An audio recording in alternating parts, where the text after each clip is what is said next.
Dhankhar resign చేశారు, next ఎవరనే ప్రశ్న వచ్చినప్పుడు చాలామంది పేర్లు వినిపిస్తూ ఉన్నాయి.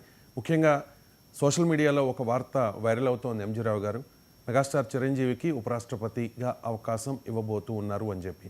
గతంలో మనం చూసాం, ప్రజారాజ్యం పార్టీ స్థాపించారు, ఎమ్మెల్యే అయ్యారు, ఆ తర్వాత కాంగ్రెస్ పార్టీలో విలీనం చేశారు, రాజ్యసభ ఎంపీ అయ్యారు, ఆ తర్వాత కేంద్ర మంత్రిగా కూడా సేవలు అందించిన పరిస్థితి. ఆ తర్వాత వైఎస్ఆర్ కాంగ్రెస్ పార్టీ హయాంలో రాజ్యసభకు పంపిస్తారనే ప్రచారం జరిగింది. దాన్ని ఆ ఆఫర్ని చిరంజీవి సున్నితంగానే తిరస్కరించారట. ఎందుకంటే రాజకీయాల మీద ఆయనకున్న ఇంప్రెషన్ అది. ఆ తర్వాత కాలంలో ఆయన జనసేన పార్టీలో చేరతారనే ప్రచారం జరిగింది. కూటమి ప్రభుత్వం రాజ్యసభకు పంపిస్తుందనే ప్రచారం జరిగింది. రీసెంట్గా మనం చూస్తే గవర్నర్గా చిరంజీవి అనే వార్తలు కూడా వచ్చాయి. ఏంటి ఇప్పుడు చిరంజీవికి ఉపరాష్ట్రపతిగా అవకాశం దక్కే ఛాన్సెస్ ఏమైనా కనిపిస్తూ ఉన్నాయా? ఆ వార్తే కనుక, ఈ వైరల్ అవుతూ ఉన్న వార్తే నిజమైతే కనుక భారతీయ జనతా పార్టీ అండ్ పవన్ కళ్యాణ్ వ్యూహం ఏమై ఉండొచ్చు అంటే ఏం చెప్తారు ఎంజీ గారు? అవునండి, ఇప్పుడు జగదీప్ ధన్కడ్ అర్ధాంతరంగా రిజైన్ చేయడం వల్ల ఇప్పుడు వైస్ ప్రెసిడెంట్ ఎలక్షన్లో కేవలం 60 రోజుల వ్యవధిలో అయిపోతుందండి. అంటే ఎలక్షన్ కమిషన్ ఆఫ్ ఇండియా ఇమీడియట్గా డిసైడ్ అయిపోతుంది ఆ పదవిని పూరించడానికి. ఎక్కువ టైం తీసుకోరు. కాబట్టి ఇప్పుడు నెక్స్ట్ వైస్ ప్రెసిడెంట్ ఎలక్షన్లో ఎన్డీఏ ఇప్పుడు 245 ఎంపీ సీట్లు ఉంటాయండి రాజ్యసభలో. ఇందులో 133 ఎన్డీఏకు ఉన్నాయి. కాబట్టి నెక్స్ట్ వైస్ ప్రెసిడెంట్ కూడా ఎన్డీఏ నామినేట్ చేసిన, అంటే బీజేపీ నామినేట్ చేయబడిన అభ్యర్థే ఎన్నిక కాబడతారని మనకి సుస్పష్టంగా తెలిసిపోతుంది. ఇప్పుడు మరి బీజేపీ ఈ ఎన్డీఏ అధినేత అంటే మోడీ ఎవరిని నిర్ధారిస్తారు అంటే, ఇప్పుడు మీరు అన్నట్టు ఇప్పుడు చిరంజీవి గారు ఉంటారా, పురంధరేశ్వరి గారు ఉంటారా, లేకపోతే చంద్రబాబు నాయుడు గారు చంద్రబాబు నాయుడు గారు అక్కడికి వెళ్తే ఇక్కడ లోకేష్ కానీ ఇప్పుడు పవన్ కళ్యాణ్ గారు చీఫ్ మినిస్టర్ అవ్వడమా అనేది అనమాట. ఎందుకంటే వైస్ ప్రెసిడెంట్ పోస్ట్ అనేది చాలా కాన్స్టిట్యూషనల్ పోస్ట్. ఇప్పుడు ఫస్ట్ సిటిజన్ రాష్ట్రపతి అయితే సెకండ్ సిటిజన్ వైస్ ప్రెసిడెంట్ అవుతారు. ఈ వైస్ ప్రెసిడెంట్ రాజ్యసభ చైర్మన్గా కూడా ఉంటారు, ఎక్స్ అఫీషియో చైర్మన్. చాలా విశిష్టమైన, ఒక అద్భుతమైన, అత్యంత రాజ్యాంగబద్ధ పోస్ట్ అనమాట. చాలా పెద్ద హోదా. గవర్నర్ అనేది చాలా చిన్నది, ఎప్పుడైనా వెళ్ళిపోతే ఎప్పుడైనా వస్తుంది రాజ్యాంగబద్ధ అయిన. కానీ వైస్ ప్రెసిడెంట్ అంటే అది చాలా పెద్ద హోదా. వెంకయ్యనాయుడు గారు కూడా చేయడం జరిగింది. మొట్టమొదటి వైస్ ప్రెసిడెంట్ సర్వేపల్లి రాధాకృష్ణ గారు చేశారు. ఆయన మీద సెప్టెంబర్ 5వ తారీఖున మనం గురు పూజోత్సవం జరుపుకుంటూ ఉంటాం. అంతటి విశిష్టమైన పోస్ట్ అనమాట వైస్ ప్రెసిడెంట్. ఇప్పుడు దీనికి ఎవరు నామినేట్ అవుతారంటే, బీజేపీ ఎవరిని పెట్టబోతుంది అంటే, ఇప్పుడు ద్రౌపది ముర్ము గారు ఉన్నారు, చాలా సంవత్సరాలు అయింది. ఆల్మోస్ట్ ఒడిశా అంటే నార్త్ ఇండియా నుంచి వచ్చేసినట్టే. తర్వాత పోస్టు నార్త్ ఇండియాకి వచ్చే అవకాశం ఉంది. ఇప్పుడు మోడీని పెట్టవచ్చు, ఎవరినైనా పెట్టవచ్చు, మోడీ రిటైర్మెంట్ అయిపోతే. లేకపోతే రాజ్నాథ్ సింగ్, ఎవరికైనా ఇవ్వచ్చు ప్రెసిడెంట్ పోస్ట్. మరి ఇప్పుడు వైస్ ప్రెసిడెంట్కి ఎవరికి ఇస్తారంటే సౌత్ ఇండియాకి ఇచ్చే అవకాశం ఉంది. ఇప్పుడు మీరు అన్నట్టు చిరంజీవి గారికి ఇచ్చే అవకాశాలు పుష్కలం కనిపిస్తున్నాయండి. ఎందుకంటే ఇప్పుడు జనసేన అనేది ఇప్పుడు కూటమి ప్రభుత్వం చాలా కీలక పాత్ర పోషిస్తుంది బీజేపీలో. బీజేపీ ఎన్డీఏ అక్కడ రన్ అవుతుందంటే ఇక్కడ కూటమి వల్లే అక్కడ రన్ అవుతుంది. లేకపోతే మోడీ గారు అంత ఈజీగా పరిపాలన చేయలేరు. కూటమి ప్రభుత్వం భరోసా ఇచ్చింది, మేము నీకు తూచ తప్పకుండా మీకు సపోర్ట్ చేస్తాం. నితీష్ కుమార్ గారు ఇంకా క్యాప్రిషియస్ పర్సనాలిటీ అనే ఒక అద్భుతమైన, అందుకని మోడీ గారు చూడండి యుద్ధం మధ్యలో కూడా వైజాగ్ రావడం, అమరావతి రీస్టార్ట్లో ఉంటారన్నమాట, చాలా అభిమానం చూసుకుంటారు. అంటే కూటమికి అంత హోదా ఉంది. ఇప్పుడు కూటమి ఇక్కడ చిరంజీవి గారు, ఇప్పుడు పవన్ కళ్యాణ్ గారు కానీ చంద్రబాబు నాయుడు కానీ వీళ్ళందరూ చిరంజీవి గారిని ప్రపోజ్ చేశారనుకోండి, చాలా ఎట్టి పరిస్థితుల్లో బీజేపీ ఇవ్వవలసిందే. ఎందుకంటే అక్కడ నితీష్ కుమార్ అడిగిన, ఇక్కడ పవన్ కళ్యాణ్ గారి కూటమి అడిగితే తప్పకుండా చిరంజీవి గారికి ఇస్తుంది. ఒకవేళ చిరంజీవి గారికి ఇవ్వదలిసి బీజేపీకి లాభాలు ఏంటి అనేది కూడా చూసుకుంటుందండి. ఏం లాభాలు ఉంటాయి? సౌత్ ఇండియాలో ఇప్పుడు బీజేపీకి అనేది చాలా బలహీనంగా ఉంది. నార్త్ ఇండియాతో పోలిస్తే చాలా బలహీనమండి. ఇప్పుడు తమిళనాడు ఎలక్షన్ జరగబోతుంది, కేరళలో ఎలక్షన్ జరగబోతుంది, పుదుచ్చేరిలో ఎలక్షన్ జరగబోతుంది. ఈ విధంగా ఇప్పుడు చిరంజీవి గారు పాన్ ఇండియన్ స్టార్ ఆల్మోస్ట్. తర్వాత సౌత్ ఇండియాలో తిరుగులేని ఒక పెద్ద స్టార్. ఆయన తెలియని వాళ్ళు ఎవరు ఉండరు సౌత్ ఇండియాలో. ఆయనకి బీజేపీ ఇవ్వడం వల్ల బీజేపీకి ఒక క్రెడిట్ వచ్చినట్టు ఆల్మోస్ట్ తమిళనాడు వచ్చే ఎలక్షన్లో. కాబట్టి అది ప్రయోజనం ఉంటుంది. రెండు కూటమికిని అక్కడ ఎన్డీఏ ప్రభుత్వానికి ఒక అద్భుతమైన బంధం అనేది చాలా సిమెంట్ అయిపోతుంది, చాలా స్ట్రెంగ్తన్ అయిపోతుంది. అందువల్ల చిరంజీవి గారికి అక్కడికి ఆ పోస్ట్ ఇస్తే ఒక అద్భుతం అని చెప్పుకోవచ్చు. ఇప్పుడు పవన్ కళ్యాణ్ గారు కూడా పూర్తిగా బీజేపీ లాగానే వ్యవహరిస్తున్నారు. సౌత్ ఇండియాలో బీజేపీ తరపున ఆయన ఈవెన్ ప్రచారానికి కూడా దిగారు. తమిళనాడులో మనం చూసుంటాం అనమాట.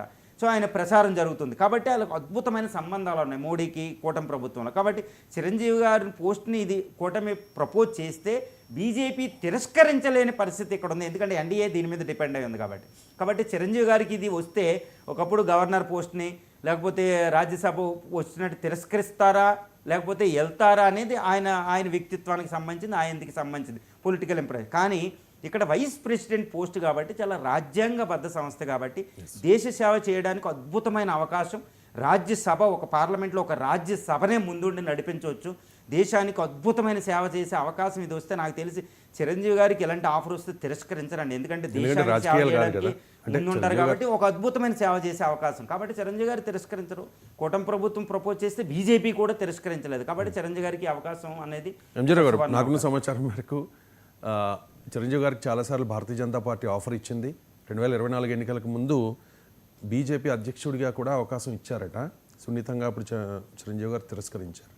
అండ్ చాలా సందర్భాల్లో ప్రధాని మోదీ చిరంజీవి గారికి ఇచ్చే ఇంపార్టెన్స్ మనం విజువల్స్లో క్లియర్గా చూడొచ్చు. చాలా ప్రేమ, ఆప్యాయత, గౌరవం, అభిమానం చూపిస్తూ ఉంటారు. అండ్ పవన్ కళ్యాణ్ డిప్యూటీ సీఎంగా ప్రమాణ స్వీకారం చేస్తున్న సమయంలో కూడా ఆ ఫోటో చూడండి, ఇద్దరి అన్నదమ్ముల మధ్య మోదీ అభివాదం చేస్తున్న ఒక దృశ్యం మెగాభిమానులందరికీ నిజంగా ఒక పండగ రోజు ఆ రోజు. సో మెగా ఫ్యాన్స్ మాత్రమే కాదు, ఆంధ్రప్రదేశ్ వాసులు అంటే తెలుగు రాష్ట్రాల ప్రజలు కూడా కోరుకుంటూ ఉన్నారు, చిరంజీవి గారికి ఉపరాష్ట్రపతి అవకాశం దక్కితే బాగుంటుంది, మన తెలుగువాడు, మనవాడు, అందరివాడు, మెగాస్టార్ అని చెప్పేసి. అండ్ ఉపరాష్ట్రపతి అవ్వాలంటే చిరంజీవి గారికి అర్హత ఉందా అంటే, టెక్నికల్గా అర్హత ఉందా అంటే ఏంటి? అంటే ఎంపీ అవ్వాలా? అలాంటి రూల్స్ ఏమైనా ఉన్నాయా? లేకపోతే ఆయన నామినేట్ చేస్తే డైరెక్ట్గా ఉపరాష్ట్రపతి అయిపోవచ్చా?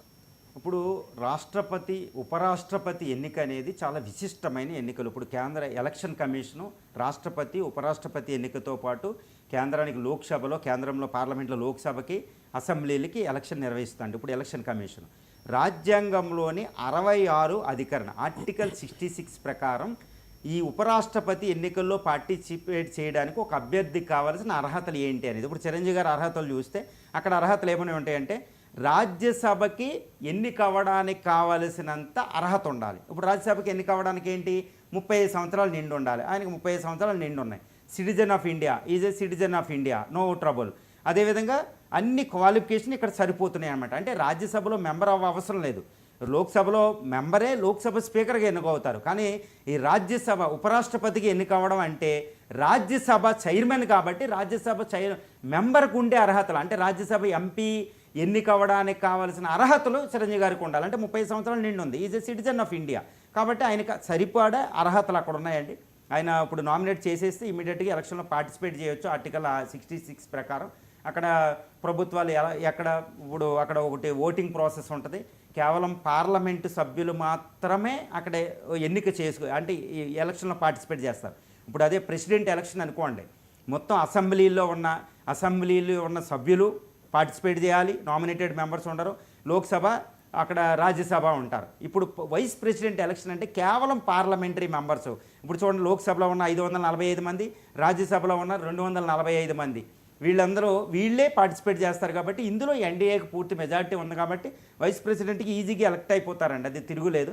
ఆయనకి కానీ అన్ని అర్హతలు సంపూర్ణంగా చిరంజీవి గారికి సరిపోతున్నాయి అనేది మనం ఇక్కడ రాజ్యాంగ ఆర్టికల్ 66 ప్రకారం మనం ఇక్కడ చెప్పొచ్చు. ఓకే, దానికి మించిన అదనపు అర్హతలు కూడా ఉన్నాయి. ఆయనకి సామాజిక స్పృహ ఎక్కువ, కలిగిన దానిలో ఎంతో కొంత పేదలకు ఏదో చేయాలని చెప్పి బ్లడ్ బ్యాంక్, ఆక్సిజన్ బ్యాంక్ మనం చూసాం. కరోనా సమయంలో ఎంత చేశారు, చిత్ర పరిశ్రమకి ఎంత చేశారు, సినీ కార్మికుల కోసం ఏం చేస్తూ ఉన్నారు అనేది అందరికీ తెలిసిన విషయమే.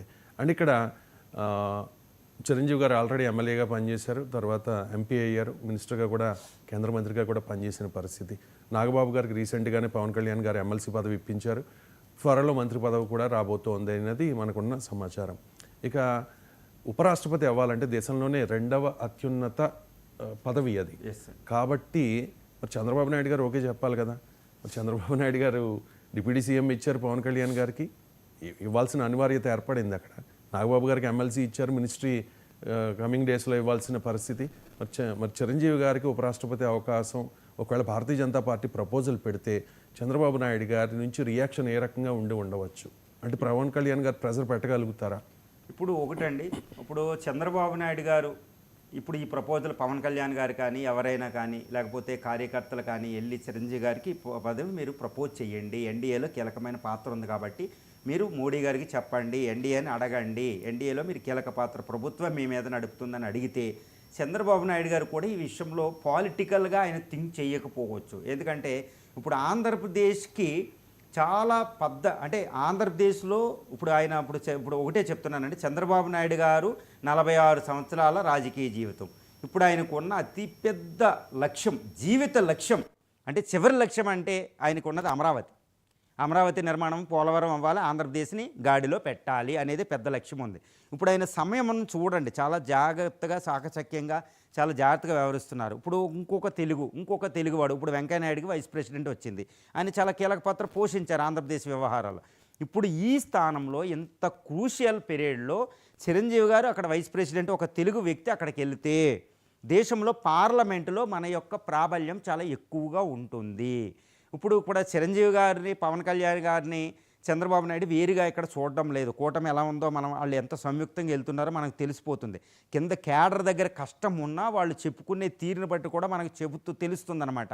ఓకే, కాబట్టి చంద్రబాబు నాయుడు గారు, చిరంజీవి గారు అక్కడికి వెళ్తారంటే ఎట్టి పరిస్థితుల్లో అబ్జెక్ట్ చెయ్యరు అనేది నాకు అవగతం అవుతుందని నా అభిప్రాయం అది. ఎందుకంటే ఆంధ్రప్రదేశ్కు ఇప్పుడు కేంద్రంలో ఇన్ఫ్లుయెన్స్ అనేది చాలా చాలా ఇంపార్టెంట్. ఇప్పుడు నెక్స్ట్ 5 సంవత్సరాల పాటు అక్కడ చిరంజీవి గారు ఉంటే మళ్ళీ అక్కడతోటి అది అవ్వదండి.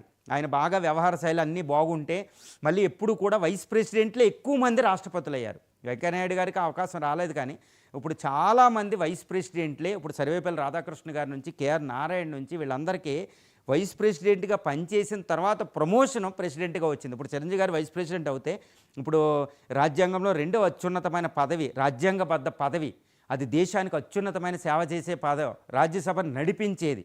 అలాంటి పదవి ఆయనకు వస్తే మళ్ళీ ఆయనకు వయసు ఉంది, ఆరోగ్యం అన్నీ ఉన్నాయి కాబట్టి మళ్ళీ రాష్ట్రపతి పదవికో అంటే మళ్ళీ నీలం సంజీవారెడ్డి గారి తర్వాత ఇంకో రాష్ట్రపతిని తెలుగు ప్రజలు చూడొచ్చు.